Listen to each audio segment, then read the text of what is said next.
top speedrun events in Need for Speed Pro Street are the most unforgiving races of the entire franchise. I feel this way for a couple of reasons, so if you're interested, sit back and let me tell you why. The first reason these races are so unforgiving is completely outside of the race itself. And no, I'm not talking at the main menu. I'm talking about this little feature of the game where you eat shit and die. In Need for Speed Pro Street, your car can get completely totaled. This is a problem when you're doing these races because chances are you are going to be totaling your car many times. Or maybe I'm just really bad at the game. That's also highly likely. Don't be scared, my friends. Totaling your car is fixable in two different ways. One way is to pay your own money for repairs. The second and preferable way is using total repair markers. These markers will basically fucking quick revive your car. Pro Street has regular repair markers as well, but these are used for lighter repairs and can't be used on a total car, so it's not very relevant, but I wanted to explain there's two types of markers anyways. Now, when you run out of total repair markers, you need to start repairing your car with your own hard-earned virtual Need for Speed bucks. And let me tell you, the higher price the cars you own start to get, the more those repairs will invade your pockets.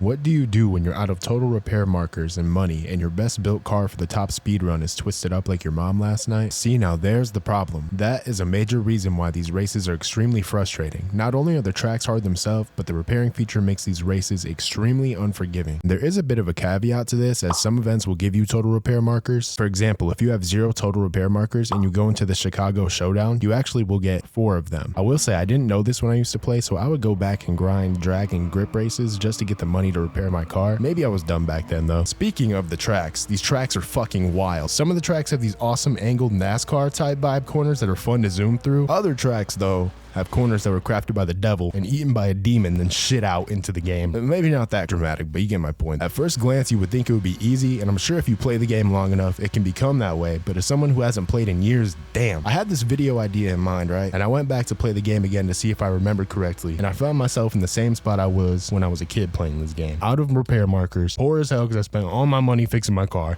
and getting mad that I couldn't finish the race. I mean, that all sounds like an amazing time, doesn't it? I think so. Another very important thing to highlight in this game is the sense of speed you get while you're racing these long high-speed tracks. I mean, I'm talking like shake and bake Ricky Bobby speeds, like light speed UFO type shit. I would say, in my opinion, the sense of speed you get from any Need for Speed game is better than any other racing game out there. This is something that they have always done very, very well. I'm not sure why. Maybe it's like all the camera shaking and movement, or maybe it's all the amazing car noises, maybe a combination of both, or maybe they really just let the car go fast as fuck. I really don't know. But compared to any Forza game, for example, any Need for Speed game will wash it in sense of speed. And in Pro Street in particular, put the game on King difficulty, load up this track, and tell me you aren't pissing your little baby pants 10 minutes in. Anyways, it's really hard to only explain it, so what I'm gonna do is show you.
As I found myself doing this race for the purpose of showing you, I started getting addicted to this game, and I think I'm going to be playing it a lot more. Anyways though, yeah, the speed is wild. Are the top speedrun events really the most unforgiving in the history of the Need for Speed franchise? Let me know your thoughts with a comment below. Personally, I think so. I shared with you guys my thoughts. Let me know what you think. Have a good day, y'all. Peace out.